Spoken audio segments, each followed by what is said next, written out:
बतावा हो लड़की के इतना बुद्धि सिखाते रह गोइनी के बुचिया निक से रह जाला कल जाला, लेकिन उ काहे के लड़की अपन जिद धैले रहे। न त आज हमरा आवे के चाहिए हो बेटी दामाद की यहाँ आई कितना शर्म लागता आवे में, भारी लगता, डर लगता कि कोई अगल बगल देखी, मने लाज लागता कि कही के देखो ओकर माई आइल भी है जुकावा चहक के बेटी दामाद की है, इहे न कहला शर्म के बात हो। लेकिन हमार लड़की नु जौन ना करवा के जौन बेपानी करवा देलस हमरा के, जहाँ ना जाए के जहाँ लियवा देलस। आई पाहुन जी का कम, हम तो ये सोचत हई जाइम तो कौन जवाब दे, उनका बाबूजी होइन तो कहे नु के समधिनिया हमार चले आवत टूप दे उठ के आई सब लछ लोग भरल बा।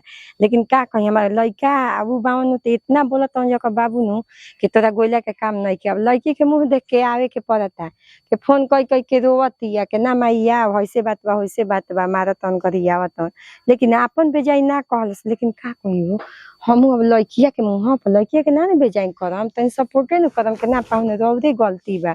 अब वो तो डरे लागत है कि बाबूजी चाहे घर परिवार सब कोई का कही जाए तो इहे घर बा तो लौकत नहीं खींचा कहाँ बाई जाऊ सब के।